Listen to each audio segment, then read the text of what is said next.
Good afternoon, everybody. My name is Brad Moyle, and I'm a chemistry teacher here at Ashbury College. And today I'd like to talk to you about how the climate crisis could be more productively thought of as a joint problem of both science and human behavior. As a science educator, I'm very interested in how honest communication about hard scientific problems can help to affect change, as well as how studying human behavior as it relates to collective action problems can help to point towards more positive solutions. So how is the climate crisis a collective action problem? Well, Oxford Reference defines a collective action problem as a situation in which the uncoordinated actions of each player may not result in the optimal outcome that he or she can achieve. So uncoordinated action is exactly what's led to the situation that we find ourselves in today with regards to climate change. So today what I'd like to do is provide you with some scientific background that'll help you to understand why taking carbon dioxide out of the air is quite a difficult problem from a physical science standpoint. And I'd also like to share with you three main takeaways from the field of behavioral economics that can help us to feel more empowered to affect positive change in our communities. So we know a great deal about the solutions that are available to climate change. For example, one of the best things we can do to reduce emissions that lead to global warming is to recover discarded refrigerant gases from old fridges, freezers, and air conditioners, or to eat a plant-based diet.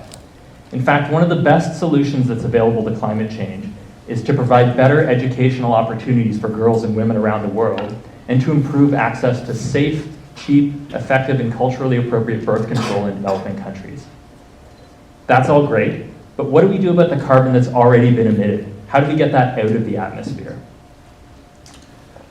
So I think everybody has at least an intuitive understanding that we can't just undo the process that led to emitting carbon dioxide. You can't uncombust things very easily, and that's right.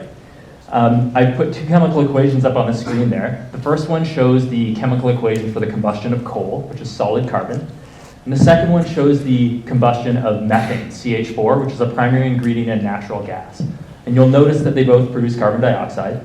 I've also put the delta G values up there. What's that? Well, delta G stands for Gibbs free energy change. And Gibbs free energy change tells us how much useful work a chemical reaction can do.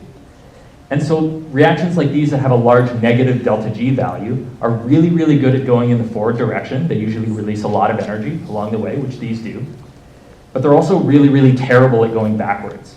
It's theoretically possible to make any chemical reaction go in the reverse direction, but it's practically very difficult because the conditions are so extreme. So here's an image of the Orca carbon capture plant, which is in Iceland. It came online in 2021. It's the world's first commercial scale carbon capture and storage plant. And what this does is essentially a synthetic version of the chemical reaction that's underway all the time with plants and trees and the ocean that removes carbon dioxide from the air. And this takes a tremendous amount of energy, as you can probably deduce because of those negative delta G values we saw on the other slide. And that's why it's in Iceland, because there's lots of abundant renewable geothermal energy. But this isn't the only way to accomplish this. There's a whole litany of different ways that we can take carbon dioxide out of the atmosphere. You can see here's just three that are available. They all have carbon dioxide as a reactant, so they're consuming carbon dioxide. And the products on the right-hand side, which contain carbon, are all solids. So they're a lot easier to sequester in the ground or in an aquatic reservoir or something like that. And I think when I look at this actually gives me a lot of hope, because seeing that there's multiple ways to solve this problem shows that there's actually a lot of different avenues for research and development. There's not one way to do this, there's thousands. And that makes me feel optimistic about the potential to develop this technology to the commercial scale. So what does this all have to do with economics? Well, I think everybody understands that transitioning our economy to cleaner energy sources and changing our modes of energy production, all of that will have a dollar value cost to the global economy, and that's true. But that's not really what I'd like to talk to you about. I'm sure you're all familiar with the idea of classical economics on some level. You've heard of the term economics. Many of you probably study it. And classical economics assumes that people are sort of independent, rational actors. Now, anybody that's actually lived in the real world knows that that's not true a lot of the time. So what behavioral economics recognizes is that humans are influenced by available and salient information. In short, behavioral economics recognizes that we're social and emotional creatures in a way that classical economics doesn't. And I have no formal training in economics. I never studied it, which is a great regret of mine from school. But it is a field, behavioral economics specifically, is a field I'm very interested in as a teacher and an educator, because I think it really helps me understand my students, what motivates them, also the people I work with. And so that's where my interest in behavioral economics comes from. So what I'd like to finish with is 3 takeaways from the field of behavioral economics. The first one is this idea of behavioral nudges. So a behavioral nudge is a small change that's made to a system, often unnoticed by the people using that system. And what that does is it points us in sort of a more positive direction. It either incentivizes good behavior or it disincentivizes bad behavior. There's actually a great example of this at work right now in Canada's environmental policy in the form of the federal carbon tax, which, as you probably know, sets a minimum price on carbon and thereby sort of encourages better consumer choices. So if you can imagine that, for example, every product you bought had an eco label on it that told you about the carbon footprint of making that product, or if all the weather apps we use on our smartphones told you the estimated increase in temperature for that day based on the effects of climate change. Those would be great behavior nudges that would help us to think more and to make better decisions. The second takeaway I'd like to share with you has to do with airline foods. I'm sure you've all had the great pleasure of eating a meal on an airline before, right? It's quite likely that you just accepted the default option of whatever the meal was that was given to you. Often that meal contains meat. Unless you had a reason to change. Maybe you're vegetarian or you're lactose intolerant, you're gluten-free. Those are all reasons why you might pick a different meal.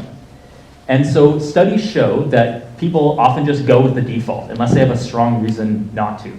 So, as an example with airlines, let's say instead of a meat-containing meal, the standard option was a vegetarian or vegan meal. Most people would just eat that, and they wouldn't question it. This has been replicated in other studies around things like encouraging organ donation and also encouraging people to save money for retirement. So I encourage us all to think about ways in which we can modify the defaults in the systems around us into more sustainable, better environmental options. Finally, I'd like to close on a positive and hopeful note by telling you about the major takeaway from a 2019 meta-analysis of 106 studies from 23 countries that examined 13 motivational factors that relate to adaptational behavior, such as modifying one's behavior in the face of the climate crisis. And one of the big takeaways of this meta-analysis was that knowledge and experience, expertise, which are normally thought to be strongly correlated with the belief in one's own self-efficacy to make change, were actually very weakly correlated. And that's an interesting result because it tells us that you don't need to be an expert in science. You don't need a science degree, you don't need to be an engineer, you don't need to be an expert in government policy to help affect positive change. So, I leave you with that note.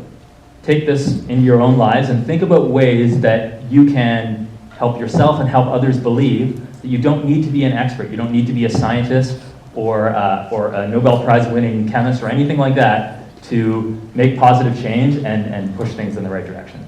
Thank you very much.